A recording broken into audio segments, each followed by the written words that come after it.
C. So alternating current with inductor. Clear. आपण मागच्या वेळेस रेजिस्टन्सचं बघितलंय. रेजिस्टन्सच्या केसमध्ये सम पण बघितला होता का आपण? सम नाही पहिला होता का? न्यूमेरिकल बघितला होता का? न्यूमेरिकल बघितला होता का? नाही का? न्यूमेरिकल पाहून घ्या. So alternating current page number 291 वरती पहा. न्यूमेरिकल दिलेला आहे छोटासा. And alternating voltage given by E is equal to 140 sin of. पाहिला न्यूमेरिकल झालं. पुढे पहा. क्वेश्चन पुढचा पहा. जर मी अल्टरनेटिंग करंट व्होल्टेज सप्लाय केलेला असेल आणि त्याला मी जर एक इंडक्टर कनेक्ट केला. इंडक्टर तुम्हाला माहिती काय असतं? कॉईल जर कनेक्ट केली तर ती कॉईल काय करते? मॅग्नेट म्हणून वर्क करते ना. आता तसं इथं एसी करंट मध्ये काय होतं? डीसी करंटची कंडिशन होती मागच्या वेळेला जे आपण पूर्ण चॅप्टर बघितलंय. ते डीसी करंट एसी करंट असं पूर्ण चॅप्टरच असतं बरोबर. क्लिअर. सो याच्यामध्ये जर मी AC current AC voltage supply केलेला असेल त्याला मी जर इंडक्टर कॉईल जर सप्लाय करतोय जसे की हे इंडक्टर कॉईल आहे एल आणि याला मी एसी सप्लाय देतोय. कोणता सप्लाय? हा एसी सप्लाय. ओके. एसी सप्लायला तुम्ही असं पण रिप्रेझेंट करू शकता कारण इथं तर सिम्बॉल रिप्रेझेंटेशन आहे अल्टरनेटिंग करंट. याला मी एक की सप्लाय की लावलेली इथं ते की टॅप करणार मी म्हणजे हा फ्लो स्टार्ट होईल. कळत? इथून हा करंट जाणार आहे आय करंट पास होईल इंडक्टर मधून. हा जो इंडक्टर आहे याचा इंडक्टन्स आहे एल. क्लिअर. रेजिस्टरचा रेजिस्टन्स कॅपॅसिटरचा कॅपॅसिटन्स तसं इंडक्टरचा इंडक्टन्स असतो एल कॉईल असते. आणि याच्यातनं हे करंट पास होऊन इकडे किती येणार आहे? करंट आय पास होणार आहे. आणि मी याला कोणता करंट सप्लाय केलेला आहे? हा एसी व्होल्टेज सप्लाय केलेला आहे. ओके. सध्याला मग एसी व्होल्टेज जर मी याला सप्लाय केलं तर याच्या फेजर डायग्राम मध्ये काय फरक पडतो? याच्यामध्ये फेज डिफरन्स किती क्रिएट होतो करंट आणि व्होल्टेज मध्ये हे काढायचं आहे मला. मागच्या वेळेस मी बघितलं की करंट आणि व्होल्टेजचे डायग्राम मध्ये फेज डिफरन्स यायचा का रेजिस्टन्स मध्ये? नाही यायचा. दोघा डायग्राम 0 पासून स्टार्ट व्हायच्या आणि पीकला पण सारख्याच पोहोचायच्या. कळलं ना? म्हणजे डीसी च्या कॅरेक्टरिस्टिक आणि एसी च्या कॅरेक्टरिस्टिक फॉर रेजिस्टन्स सेम असतात. कळलं का? याच्यामध्ये काहीच फेज डिफरन्स येत नाही. ओके. इनिशियल जिथं असणार तिथंच फायनल पण असतं त्यांचं. म्हणजे इनिशियल आणि फायनल जर सोबत सोबत असेल तर ते डीसी करंट सारखीच कंडिशन. चेंज बिलकुल नाही. चेंजच नाही ना त्याच्यामध्ये फेज डिफरन्सच नाही. सो चेंज नाही. मग एक इंडक्टर पास केलं तर काय होईल? आता इंडक्टरचं डेरिव्हेशन तुम्हाला येईल पहा तिथं थोडंसं डिराईव्ह करा. कॉन्सेप्च्युअल डेरिव्हेशन येऊ शकतं छोटंसं. ओके. सो जर एक इंडक्टर मी लावला तर या इंडक्टरची व्हॅल्यू असणार एल. याच्यामध्ये जर करंट आय पास होणार सो ऑब्विसली हा काय करतो? एक ईएमएफ इंड्यूस करतो. एक ईएमएफ इंड्यूस करतो ना स्वतःमध्येच करतो. सेल्फ इंडक्टर म्हणतो आपण त्याला. आठवलं का? सेल्फ इंडक्टन्स आता सांगायची गरज आहे का? काय असतं? त्या कॉइलचे जे फ्लक्स जाणार ते फ्लक्स स्वतःच कट करणार आणि त्याच्यामध्ये स्वतःचे एक ईएमएफ इंड्यूस होणार जो की त्याच्या रिव्हर्स डायरेक्शन मध्ये असेल. Lenz law. डायरेक्शन कशी असते? ऑपोजिट. सो याने जो व्होल्टेज सप्लाय दिलेला आहे समजा की त्याच्या अगेन्स्ट याच्यामध्ये एक व्होल्टेज सप्लाय तयार होणार तो म्हणजे मायनस. कळलं का? जो की सेल्फ इंडक्टन्स मुळे क्रिएट होईल. आता सेल्फ इंडक्टन्स माहिती आहे तुम्हाला काय असतं? मागच्या वेळेस शिकवलंय मी पूर्ण सेल्फ इंडक्टन्स म्युच्युअल इंडक्टन्स वगैरे हा प्रकार सगळा. सेल्फ इंडक्टन्स मुळे तयार होईल आणि या निगेटिव्ह ई ची जी व्हॅल्यू असते म्हणजे हा जो ईएमएफ इंड्यूस होत असतो याच्यामध्ये म्हणजे हे याचे मॅग्नेटिक फ्लक्स स्वतः कट केल्यामुळे याच्यामध्ये जो ईएमएफ इंड्यूस होणार ते ईएमएफ ची व्हॅल्यू किती असते? -L di/dt. आठवलं का? Change in current with respect to time. कारण टाइम अनुसार करंट चेंज करावा लागेल म्हणजे हे फ्लक्स चेंज होतो. बरोबर ना? हे फ्लक्स चेंज होण्यासाठी हा current with respect to time change होणं गरजेचं आहे आणि जेवढे हे फ्लक्स चेंज होतील तेवढी एकटिक होईल आणि त्याच्यानुसार तो ईएमएफ बिल्ड होईल. गेट आउट त्याच्यात. पहिला प्रश्न डायरेक्शन निगेटिव्ह असण्याचा. निगेटिव्ह डायरेक्शन काय आहे? बिकॉज तो रिव्हर्स डायरेक्शन मध्ये आणि हा L जो आहे हा प्रोपोर्शनॅलिटी कॉन्स्टंट असतो. तुमचं असं असतं ते EMF is directly proportional to rate of change of current with respect to time. So हे प्रोपोर्शनॅलिटी काढण्याच्या बद्दल मी इंडक्टन्स टाकलेला होता. इंडक्टन्स हा प्रोपोर्शनॅलिटी कॉन्स्टंट असतो L कॉइलचा. गेट आउट त्याच्यात. हे प्रश्न आहे. Okay.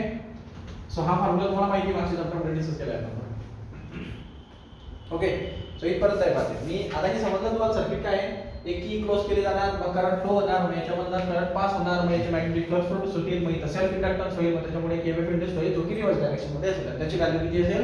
E = -L di/dt. Getting it? Clear आहे? पुढे पहा. सो नेक्स्ट केस मध्ये तुम्हाला एवढं कन्फर्म आहे की हा जो ईएमएफ तयार होणार आहे हा कोणावर डिपेंड आहे? Directly rate of change of current with respect to time वर. क्लिअर? तो डायरेक्टली प्रोपोर्शनल असणार. रेट ऑफ करंट वरती, rate of change of current वरती तो डायरेक्टली प्रोपोर्शनल असतो. मग आता थोडंसं पुढे या. आपण आता या ठिकाणी म्हणणार की तुम्ही जो किर्चॉफ लॉ जो आहे, किर्चॉफ लॉ, आता आपण असं अज्युम करू की या सर्किट मध्ये कुठलाच रेजिस्टन्स नाहीये. अज्युम करा म्हणजे या कॉइल मध्ये कुठलाच रेजिस्टन्स नाहीये. मग काय होईल? जेवढा तुम्ही व्होल्टेज देणार याला एसी व्होल्टेज जेवढा सप्लाय केलं जाईल तेवढाच इंड्यूस्ड ईएमएफ याच्यामध्ये पण येईल ना. कारण रेजिस्टन्स काहीच नाहीये म्हणजे खाणार काहीच नाहीये कोणी. जेवढं दिलं जाईल तेवढाच गेन होईल असं अज्युम करू आपण टेम्पररी. ओके. सो याच्यामध्ये किर्चॉफ लॉच्या हिशोबाने काय होईल? अकॉर्डिंग टू किर्चॉफ लॉ तो म्हणतो there is no resistance in the circuit. समजा याच्यामध्ये कुठलाच आपण रेजिस्टन्स वगैरे कनेक्ट केला नाही, समजून घ्या की या इंडक्टरला सुद्धा काहीच रेजिस्टन्स नाहीये. तर मग काय होईल?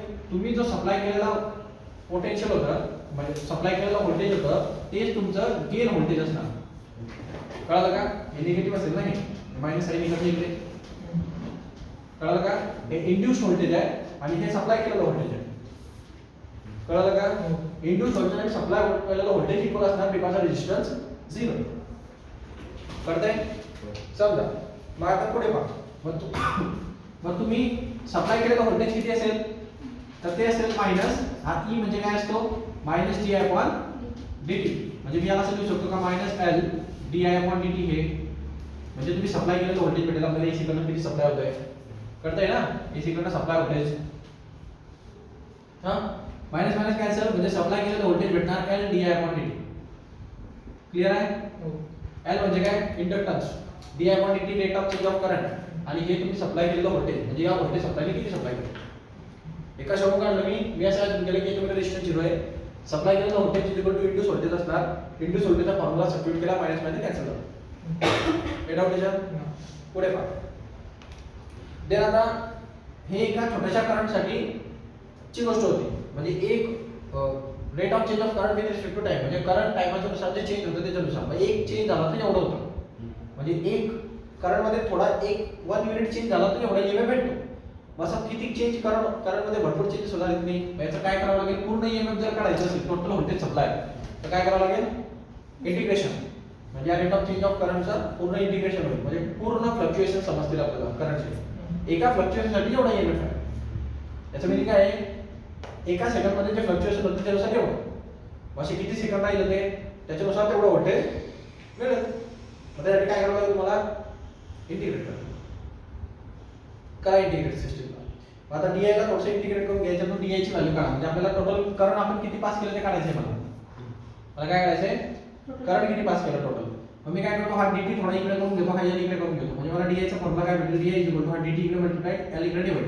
So E dt divide by l. कळलं का हे? हां मग मला काय पाहिजे? टोटल करंट पाहिजे. मग हे चेंज इन करंट आहे. मी याला टोटल करंट काढायचं असेल तर काय करेल? इंटिग्रेट करेल. बरोबर ना? So integrating on both sides. So integration of di is equal to integration of E upon L dt.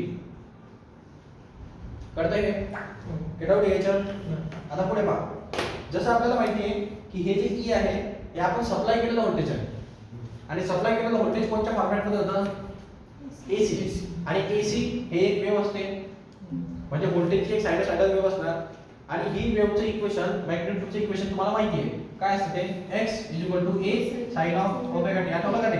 Mechanical मध्ये सायनोसॉइडल वेव्हचं इक्वेशन. याचं इक्वेशन हे ने x म्हणजे काय? डिस्प्लेसमेंट म्हणजे हे मॅग्नेट्यूड वगैरे. डिस्प्लेसमेंट किती? सो या हिशोबाने इथं डिस्प्लेसमेंट कोणाचं? ही वेव्ह व्होल्टेजची वेव्ह असणार. Voltage wave. त्या व्होल्टेज वेव्हचं इक्वेशन काय आहे? E नॉट म्हणजे काय? Maximum voltage. या ठिकाणचं व्होल्टेज येतेच आहे ना. डिस्प्लेसमेंट जसं होतं तसं इथं व्होल्टेज आहे. व्होल्टेज पास होणार आहे सायनोसॉइडल वेव्ह मध्ये. कळतंय ना? तर मग काय इक्वेशन आहे? E equal to E nought sine of omega t. काही प्रॉब्लेम? हां व्होल्टेज वेव्ह ही कशी असेल? Maximum voltage into sine of omega t असेल बिकॉज हे सायनोसॉइडल वेव्हचं इक्वेशन. क्लिअर आहे इथपर्यंत? मग मी ही व्हॅल्यू इथे सबस्टिट्यूट केली चालेल का? चालेल का? मग ती व्हॅल्यू इथे सबस्टिट्यूट करा. काय आहे याचा प्रश्न?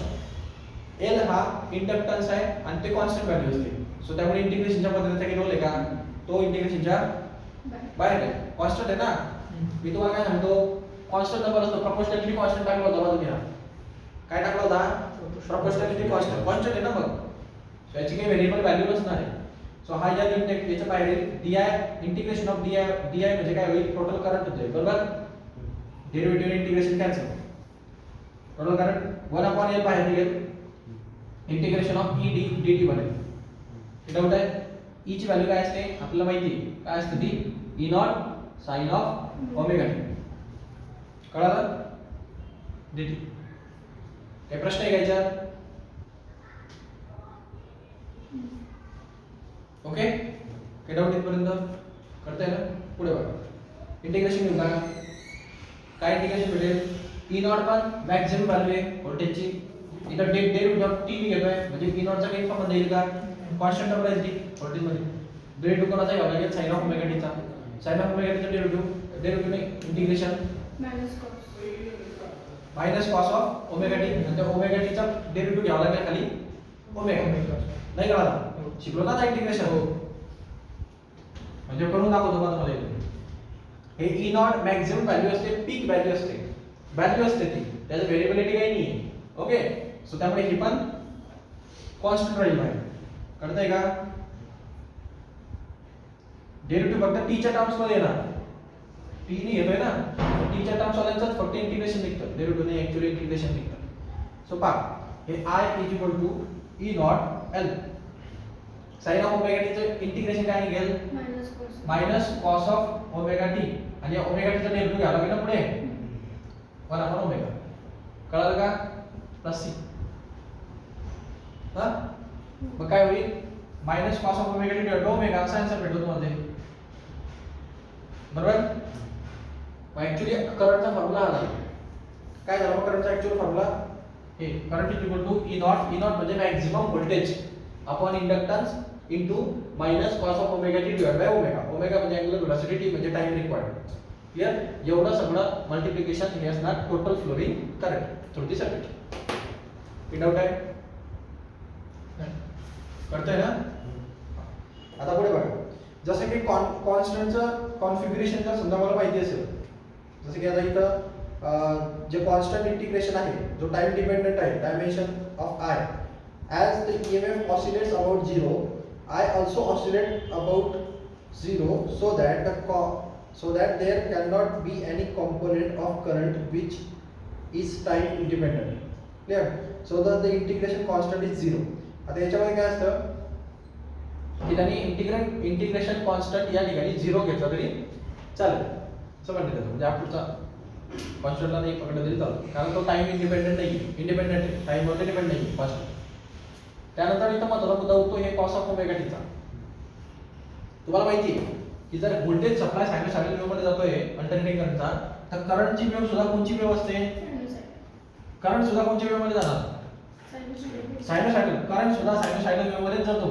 आणि व्होल्टेज सुद्धा सायनोसॉइडल वेव्ह मध्ये जातो कोणामध्ये एसी मध्ये कळतंय ना आता तुम्हाला जर करंटची व्हॅल्यू काढायची होती अल्टरनेटिंग करंटची तर हे इक्वेशन सायनोसॉइडल वेव्ह मध्येच असणार आहे मग त्या हिशोबाने त्याचं इक्वेशन कसं असायला पाहिजे होतं I nought sine of omega t ना साइन मध्ये पाहिजे इक्वेशन कारण ते इक्वेशन आठवा सायनोसॉइडल वेव्हचं इक्वेशन असतं x a sine of omega t असं इक्वेशन असतं याच्या फॉर्मॅट मध्ये लिहितो आपण कधी पण इथं तुम्हाला काय दिसतंय कॉस कशात कन्वर्ट करावं लागेल त्याच्याशिवाय ती इक्वेशन बदलेल का करता येईल ना कंपॅरेटिव्ह करण्यासाठी तुम्हाला सायनोसॉइडल वेव्हचं इक्वेशन तयार करावं लागेल मग या कॉसला कशात कन्वर्ट करायचं कसं करणार π/2 मायनस थीटा आठवलं का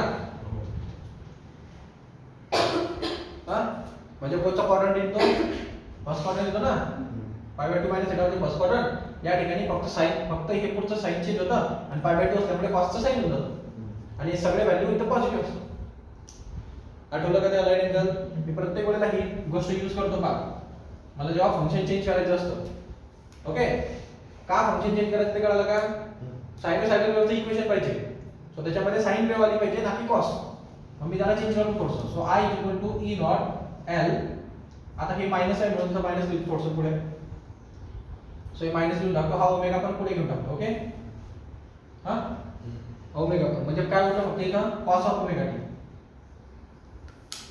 ओके कॉन्स्टंट 0 घेतला तरी चालेल मग कॉस ऑफ ओमेगा टी मी असं लिहू शकतो का sine of π/2 minus omega T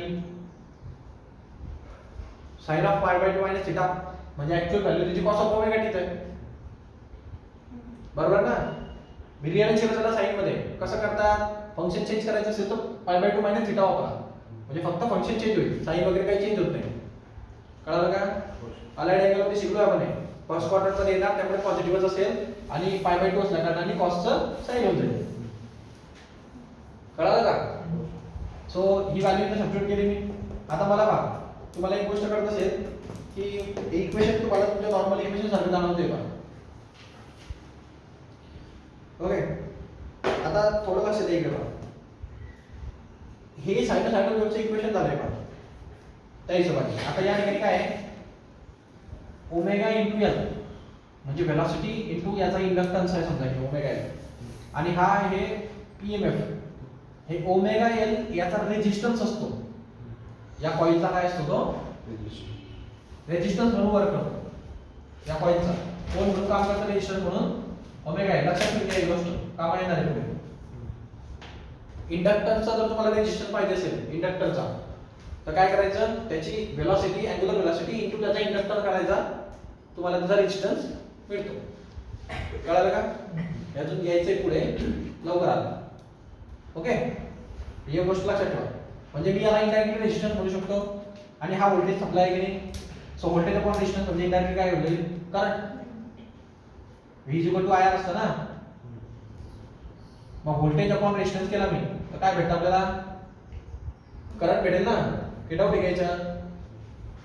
हा जो E नॉट आहे हे व्होल्टेज आहे आणि मी आताच काय सांगितलं, अँग्युलर वेलॉसिटी इनटू इंडक्टन्स म्हणजे त्या कॉइलचा रेजिस्टन्स असतो.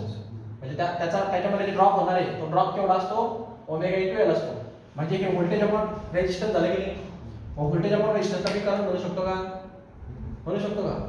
सो मी याला काय लिहिणार, I equal to I nought sine of omega pi by 2 minus omega t. कळलं काय? ओके.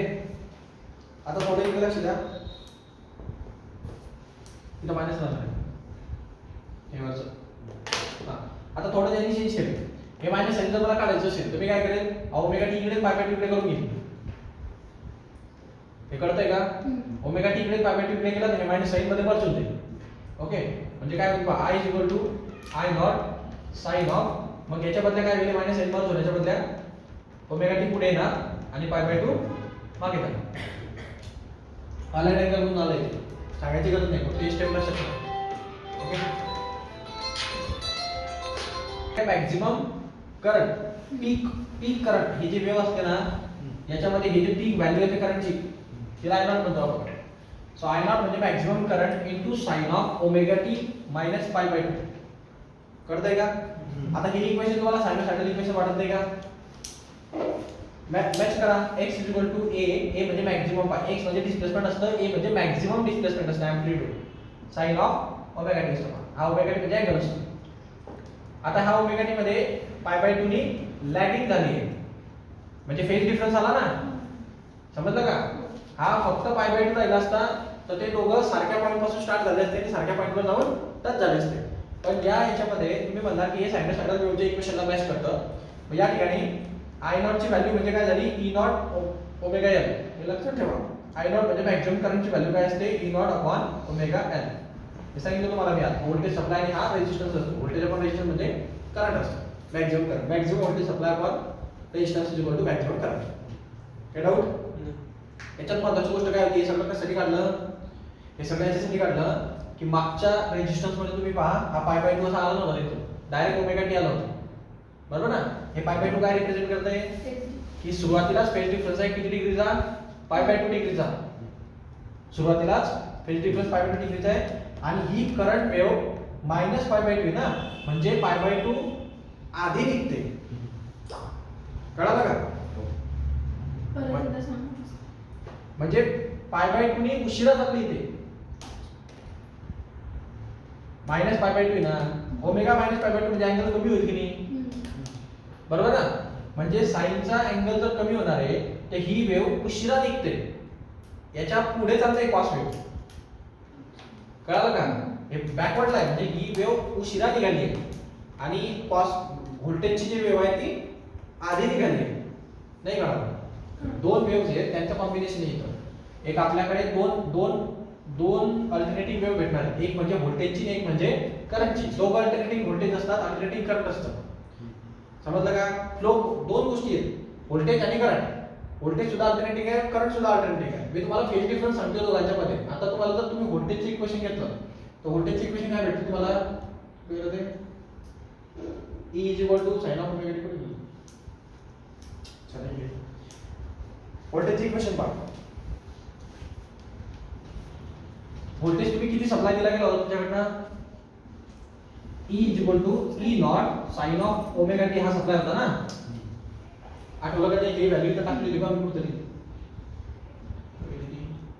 हे E ची value by E nought sin of omega t. नाही कळालं? व्होल्टेज सप्लाय किती झाला आहे? एक सायनोसॉइडल वेव्ह सप्लाय आहे, तो किती झाला? E nought sin of omega t एवढा झाला. तुम्हाला त्याच्याने किती करंट भेटतंय? I not sin of omega t minus pi by 2 current भेटतंय. एवढा व्होल्टेज दिल्याने एवढं करंट भेटतं. कळालं का? दोघं सायनोसॉइडल वेव्हच असणार, कारण हे दोघं त्या स्ट्रक्चर मध्ये येतात. Maximum current, maximum voltage, sine of angle, angle. कळालं का? हे सायनोसॉइडल वेव्हचं स्ट्रक्चर आहे. कळालं? आता म्हणण्याचा अर्थ काय आहे की यांच्यामधला डिफरन्स हे ड्रॉप करू काय?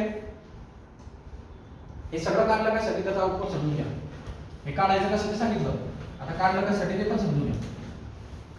मला समजून घ्यायचंय की करंट किती डिग्रीनी मागे चाललंय आणि व्होल्टेज किती डिग्रीनी पुढे. इंडक्टर मध्ये करंट आणि व्होल्टेजच्या मध्ये किती फेज डिफरन्स पडतो हे समजून घ्यायचं तुम्हाला. त्यासाठी मी दोघांची अल्टरनेटिंग वेव्हचे इक्वेशन काढून घेतले. याच्याने मला काय कळेल? समजा ही जर वेव्हज जर मी एका ग्राफवर प्लॉट करायचं म्हटलं, ओके, ही मॅक्सिमम व्हॅल्यू असणार, ही मिनिमम व्हॅल्यू असणार दोघांची, करंटची पण आणि व्होल्टेजची पण. आता या ठिकाणी दोघं येतात, ईएमएफ पण येतो आणि करंट. जनरली ईएमएफ ची जी व्हॅल्यू असते ती कधी पण मोठी असते आणि करंटची जी व्हॅल्यू असते ती कधी पण छोटी असते. म्हणजे आय नॉट ची व्हॅल्यू कमी असते, मिनिमम मॅक्सिमम दोन्ही केसेस. कळलं काय? व्होल्टेज जास्त अँप्लिट्यूड ठेवतं मी तिथं, ओके, आणि करंटची अँप्लिट्यूड थोडी कमी असते. अँप्लिट्यूड पण सर डायरेक्टली प्रोपोर्शनल असतात ना? हां, डायरेक्टली प्रोपोर्शनल असतात ना. प्रोपोर्शनल आहे पण अँप्लिट्यूड फरक आहे ना. जर व्होल्टेज जर कमी असेल तर तिथं करंट वरच भेटतो, म्हणून अँप्लिट्यूड मध्ये फरक पडणार नाही का? म्हणजे व्होल्टेज जर 2 येईल तो करंट 1 येईल असं. कळतंय? आता नीट लक्षात घ्यायचं मिनिंग काय की इथून आउटपुट काय होतं.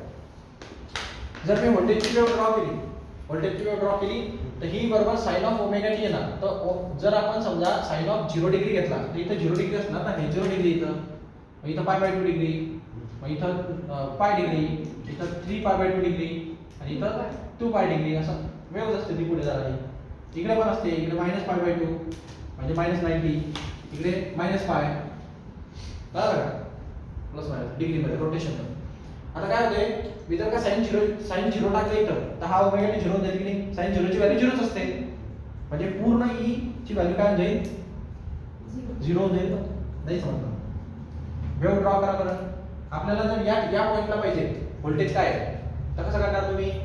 हा किती डिग्री आहे? हा 0 डिग्री. ओमेगा टी ची व्हॅल्यू काय टाकायची? मग साइन ऑफ 0 डिग्री टाकावं लागेल की इथं. साइन ऑफ 0 ची व्हॅल्यू 0 असते, 0 * E0 करा 0च भेटणार. म्हणजे या ठिकाणी वेव्ह इथून स्टार्ट होणार आहे. जर तुम्ही याच्यात पाय बाय 2 टाका तर साइन ऑफ पाय बाय 2 ची व्हॅल्यू किती भेटणार? मॅक्सिमम रिचेस्ट पॉइंट म्हणजे 1. साइन ऑफ 1 भेटणार, 1 * E0 करा, E0च भेटेल, म्हणजे पाय बाय 2 ला मॅक्सिमम व्हॅल्यू भेटते E0. कळालं का? साइन ची व्हॅल्यू सबस्टिट्यूट करा फक्त, बस, दुसरं काही नाही म्हणत तुम्ही. ओके, हे ओमेगा * T काय असतं? हे डिस्प्लेसमेंट आहे ना, एवढं अँगल येतो फक्त. हे किती डिग्रीचा अँगल येतो. जर तुम्ही पाय व्हॅल्यू टाकली ओमेगा टी ची जागी, पाय व्हॅल्यू सबस्टिट्यूट करा तर साइन ऑफ पाय काय होईल? 0. सो पुन्हा हा काय भेटेल? इथं. कळतंय का? पुन्हा तुम्ही 3 पाय बाय 2 टाका, तुम्हाला -1 भेटेल, म्हणजे -1 * E0 मायनस E0. कळतंय का? मग पुन्हा 2 पाय टाका, ते परत 0, म्हणजे वेव्ह कशी तयार झाली? कळतंय का? हा, हे त्याचा आउटपुट आहे. ओके, व्होल्टेज वेव्हचं इथं. आणि करंटचं बघा. ओके, हे कळालं ना? म्हणजे याची इकडनं अशी येणार आहे, अशी मायनस पायला मॅक्झिमम राहणार आहे. ओके, व्यवस्थित आहे ना? फॉलो करायला निगेटिव्ह पॉझिटिव्ह सगळीकडे. हे व्होल्टेज वेव्ह आहे. हे कुठली वेव्ह आहे? Voltage, alternating voltage wave pass होते या इक्वेशन नुसार, कारण तुम्ही अल्टरनेटिंग दिली आहे. सो काही प्रश्न नाही. बट एवढं जर मी व्होल्टेज सप्लाय केलं तर मला किती करंट भेटतं? एवढं करंट भेटतं. आता याच्यामध्ये बाय नॉट म्हणजे maximum current sine of omega t minus pi by 2 आहे. हे ओमेगा टीची व्हॅल्यू तुम्ही 0 टाका. मग 0 मायनस पाय बाय 2 म्हणजे मायनस पाय बाय 2 झालं की नाही? Sine of 0 minus pi by 2 म्हणजे याचं काय होईल? Minus pi by 2. कळालं का? मायनस पाय बाय 2 चं मिनिंग काय होतं? तो 0 मायनस थिटा झाला ना तो. 0 मायनस थिटा म्हणजे कोणता quadrant? Fourth quadrant. Fourth quadrant मध्ये ही साइनची व्हॅल्यू कधी पण कशी असते? निगेटिव्ह असते. म्हणजे परत निगेटिव्हच येणार आहे आणि साइन ऑफ थिटाचा आन्सर घ्यावा लागणार आहे. म्हणजे ऍक्च्युअली काय भेटणार आहे? मायनस साइनचं काय येणार? साइन ऑफ थिटाचं येणार. बरोबर? आठवला का तो formula? Sine of 0 minus theta काय असते याचं meaning? Minus sine of theta. आठवलं का ते? Alert angle. हा, मग आता समजून घ्या की हे काय आहे? हे असं आहे बघा, हा आय नॉट आहे पुढे समोर आणि हे इनटू हे minus sine of pi by 2 ने भेटणार का? हे 0 टाकलं तुम्ही. 0 मायनस थिटा, थिटा कोण आहे? पाय बाय 2 म्हणजे मायनस साइन ऑफ थिटा. कळलं हे? आता हे साइन ऑफ पाय बाय 2 काय असतं? 1. मग हे मायनस होत झालं की नाही? Minus 1 into I not minus I not झालं की नाही? कळलं का? म्हणजे मी जर 0 डिग्री टाकलं इथं म्हणजे 0 डिग्रीला करंटची व्हॅल्यू काय भेटते? निगेटिव्ह मध्ये मॅक्झिमम. निगेटिव्ह मध्ये मॅक्झिमम म्हणजे या 0 डिग्रीला करंट वेव्ह इथून स्टार्ट होईल. कळतंय का? मग आता परत पुढचं समजा नेक्स्ट केस सांगतो. नेक्स्ट केस मध्ये काय होईल? समजा या 0 डिग्रीच्या पुढे इथं काय टाकणार मी? पाय by 2. Pi by 2 minus pi by 2 0 degree. Sine of 0 0 म्हणजे हे इथं भेटणार 0. नाही कळलं?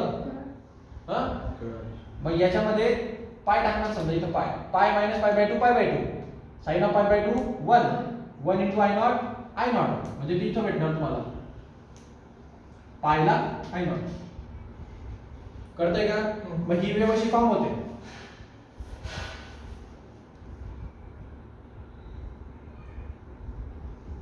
कळलं का? हे सगळं रिकाम्या व्हायच्यासाठी.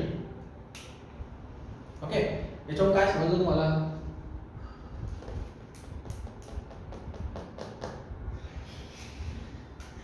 करंट आधी सुरू होतं. अरे करंट बॅकलॉगला आहे ना, म्हणजे इथून हा जो स्टार्ट होऊन जातो तिथं या करंटची हाफच वेव्ह असते अर्धी निगेटिव्ह मध्ये. करंट मध्ये निगेटिव्ह मध्ये राहतो. फेज डिफरन्स रे. स्टार्ट जिथून फेज डिफरन्स वेव्ह आहे ना ती. एम्प्लिट्यूड अल्टरनेटिंग करंट का आपण म्हणतो आपण त्याला? तो मॅक्झिमम पॉइंट देतो, मिनिमम पॉइंट देतो, पोलॅरिटी रिव्हर्स करतो. Plus minus plus minus plus minus. कळलं का? आता करंट रिव्हर्स होणं म्हणजे करंट निगेटिव्ह राहणं म्हणजे काय? हे बॅटरी आहे. बरोबर? हे बॅटरी अशी सर्किट होती. या पॉझिटिव्ह कडून निगेटिव्ह वर जातो तेव्हा positive current. Positive charge for with respect to time हा जो फ्लो झाला positive current. Positive charges negative charges कडे शिफ्ट होतात. बरोबर? काय डाऊट घ्यायच्यात? निगेटिव्ह करंट म्हणजे काय? रिव्हर्स पोलॅरिटी होऊन जाते.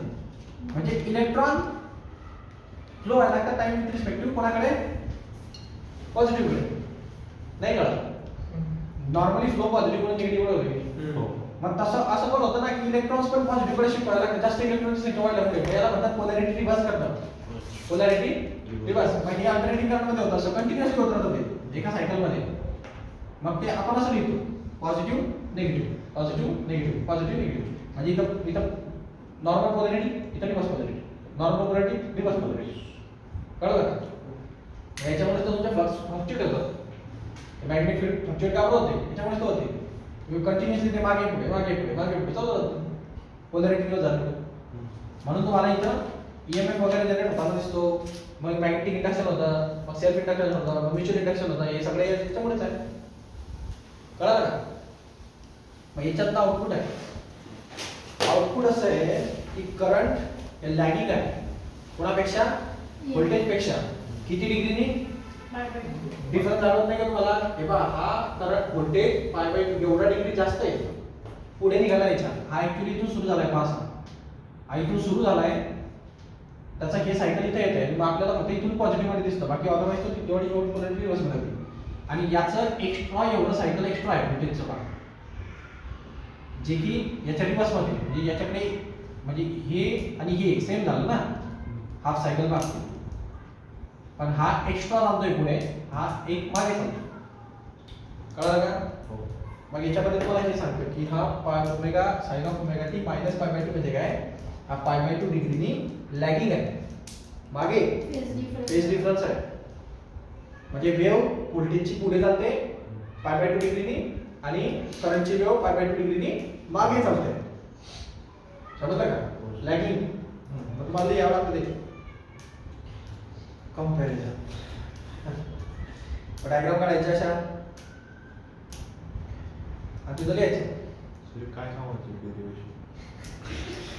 म्हणजे बोर्डसाठी कामाचं, बोर्डसाठी कामाचं आहे आणि कॉम्प्युटर साठी तेवढं हे महत्वाचं नाही. कॉम्प्युटर साठी हे महत्वाचं आहे की इथं करंट वेव्ह पाय बाय 2 डिग्रीनी लॅगिंग आहे आणि व्होल्टेज वेव्ह पाय बाय 2 डिग्रीनी अहेड आहे. एवढ्यासाठी पण ते शिकवायला लागेल ना. आता मी असं सांगून देईल तुम्हाला फक्त की हे पुढे येतं, मग ते बोर्ड मध्ये तुम्हाला जो विचारलं की त्याने की अल्टरनेटिंग करंट मध्ये इंडक्टरचं काय होतं सांगा. माझा कसं 3 मार्क प्रश्न पडतो ना तो. त्याच्यामध्ये तुम्हाला डेरिव्हेशन द्यायचे, हे डायग्राम द्यायचे आणि फेजर डायग्राम द्यायचे, असे मिळून 3 मार्क आहेत. बस फेजर डायग्राम समजून घ्या, मग हा टॉपिक थांबवतो मी. बरेच जण असतात फेजर डायग्राम याचा शिक्षणाचं वर्जन आहे. प्रत्येकाची फेजर डायग्राम असते, हे कळालं का? आता हे ऍक्च्युअली एवढं डीप मध्ये जायची गरज नव्हती, नुसते डायग्राम काढली तरी चालू असतं, पण मी तुम्हाला एकदम टाकून काढतो म्हणजे ते जास्त होऊन गेलं तुमच्या डोक्यात. अच्छा, पण मग कसं असतं कॉम्पिटिटिव्ह जर त्याशिवाय जमणार नाही तुम्हाला, है ना. आता मी हे त्यांनी तुम्हाला जर विचारलं समजा एक क्वेश्चन की बरोबर 3 पाय बाय 2 ला या व्होल्टेज किती डिग्रीवर असेल, मग तुम्ही कसं सांगणार? मग ते काय रट्टा मारणार आहे का? मग तुम्हाला टाकता येईल ना ओमेगा टीची व्हॅल्यू 3 पाय बाय 2 काढा, व्हॅल्यू पॉईंट काढा, त्याचे लोकेशन ट्रेस करा, म्हणून ते सांगितलं. असं काही कारण नव्हतं. समजलं का? फेजर डायग्राम मध्ये फेजर डायग्राम कशी असते? हे तुमचं एक व्होल्टेज आणि करंट असतं असं. फेजर डायग्राम आपण फेज सांगतो याच्यामध्ये. तिसरे बात तुम्हाला डायग्राम या ठिकाणी हा एक वेक्टर आहे पहा, ई नॉट म्हणजे मॅक्झिमम व्होल्टेज वेक्टर, आणि जो आय नॉट येणार आहे ना तो याच्या एक्झॅक्ट 90 डिग्री मध्ये येणार आहे खाली, कारण तो 90 डिग्रीचा गॅप ठेवून आहे. रेजिस्टन्स जेव्हा होता, रेजिस्टन्सची डायग्राम होती त्याच्यामध्ये हे असं ना खाली यायचं नाही. ते कसं यायचं? व्होल्टेज पण इथंच आणि करंट पण तिथंच ओव्हरलॅप व्हायचे ते. का? कारण हा कॉन्व्हर्टरचा फरकच नव्हता, पण आहे ना फरक होता. मग हा डिफरन्स तुम्हाला या फेजर डायग्राम मध्ये सुद्धा पाहायला भेटतो. कळलं का? आणि हा डिफरन्स किती आहे? 90 डिग्री ते खाली चालते याच्यापेक्षा. कळलं का? आणि हा अँगल किती होता? मग हा एक्स ऍक्सिसचा अँगल असतो, याला ओमेगा डी अँगल म्हणतो आपण. ते सांगितलं तुम्हाला मी 0 डिग्री 30 डिग्री 45 डिग्री 45 राहील ना? 45 राहील ना सर. कारण ते 90 मधून नाही होतंय. असं थोडी असतं. आता मी अशी लाईन मारली, याला का 90 काढता येत नाही मला? तुम्ही काढलं तसंच. अरे आता हा मजा करतो तुम्ही लगेच. एक केस घेतली मी, कॉन्सेप्ट कडे लक्ष द्यायला पाहिजे. एवढं डीप मध्ये सांगतो तरी पण ते तसं विचार करतो. अवघडच काम आहे तुमचं. 90 डिग्री कशी काढतो तुम्हाला? मुद्दा महत्वाचा आहे की या दोघांच्या मध्ये 90 डिग्रीचा गॅप असणं गरजेचं आहे. मग ती लाईन कशी काढा तुम्ही? ओके, हा, एक पुढे चालणार एक मागे चालणार, एवढंच म्हणण्यात जातोय माझं. हे डायग्राम काय दाखवते? Phasor diagram. हे पुढे 90 डिग्री, हे मागे 90 डिग्री, एवढंच अर्थ आहे त्याचा. आपण अँटी क्लॉकवाईज डायरेक्शन जाणं पसंत करतो, म्हणजे पॉझिटिव्ह डायरेक्शन. मग हे पहिले झाली ये नंतर झाली असेल, हे उशिरा झाली लवकर झाली. आता याच्यामध्ये जर आपण त्याची मॅक्झिमम व्हॅल्यू काढायचं म्हटलं तर काय येणार ती, तर पहा मी तुम्हाला मागे सांगितलं होतं पहा, जर तुम्ही ही maximum value on x axis trace करणार किंवा वाय ऍक्सिस ट्रेस करणार, त्याच्यानुसार त्याचे कॉम्पोनंट निघतात. आठवलं असेल वेक्टर आहे, तर आपण जर अँगल एक्स ऍक्सिस सोबत घेतला तर या म्हणजे इथं कॉस आला पाहिजे हॉरिझॉन्टल एक्स आणि इथं साइन आला पाहिजे. आणि तसं हा वेक्टर असा आहे पहा, याचे पण दोन कॉम्पोनंट निघतील, एक हॉरिझॉन्टल एक व्हर्टिकल. हे कळालं असं की नाही, व्हर्टिकल आणि हॉरिझॉन्टल निघतील असेल. मग हा अँगल महत्वाचा आहे. आता विचार करा मग कसा येणार आहे तो, इकडे लक्षात घ्या. तर हे E nought sine of omega t आपण हे कोणत्या ऍक्सिसवर घेतोय, यानी या ऍक्सिसवर घेतलंय पाहिजे इथं व्हॅल्यू ई नॉट ची, बरोबर. तर हा कुठला ऍक्सिस आहे, वाय ऍक्सिस आहे ना. मग याचा हा कुठला कॉम्पोनंट बनेल, व्हर्टिकल बनेल ना. हा अँगल इकडे गेली असा, मग हा इकडे कॉस असणार, मग हा कोण असेल साइन. म्हणजे याला मी कसं लिहिलं, ऍक्च्युअल व्हॅल्यू काय आहे, E nought sine of omega t. कळालं का, व्होल्टेज आणि एवढं व्होल्टेज समजा एवढं असं येते. आणि इथं लिहिलं असं डॉट करून इथं लिहिलं ना तसं, एवढी व्हॅल्यू करतो येतो, एवढी व्हॅल्यू कोणत्या ऍक्सिसवर मेजर होते, वाय ऍक्सिसवर, म्हणून ते साइन आलं. जर त्यांनी असं लिहिलं असतं तर मग कॉस द्यावं लागलं असतं. कळालं का, दोन्ही चान्सेस सारखेच येतात. तुम्हाला माहिती असेल साइन आणि कॉस एकमेकाच्या रिव्हर्स आहेत डिग्रीमध्ये, माहिती आहे ना. त्यामुळे रिव्हर्स करा तुम्ही, तुम्हाला आपोआप ते फंक्शन रिव्हर्स होताना भेटतं. पुढे पहा, कॉम्प्लिमेंटरी फंक्शन येते एकमेकाचे, म्हणून तसं आहे कॉम्प्लिमेंटरी फंक्शन. पहिली कॉम्प्लिमेंटरी फंक्शन काय असतं, सोडून द्या जाऊ दे. तर मी ते पाहिजे. तर हे झालं याचं एवढं व्होल्टेज. करंटचं काय येईल, समजा इथून आहे एवढा असेल, एवढा आहे ना, बरोबर, एवढं हे इथं, हे पण त्याचा कुठला अँगल येणार या साइनच येईल ना, व्हर्टिकल ऍक्सिस. मग याला पण आपण काय होणार, I nought sine of omega t, आणि किती डिग्रीने खाली येतो,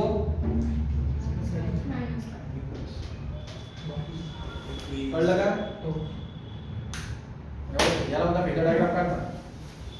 येते काय सर, येतं हे काढायला. एक मार्क भेटतो ना याचा, एक पूर्ण 3 मार्कचा क्वेश्चन आहे ना.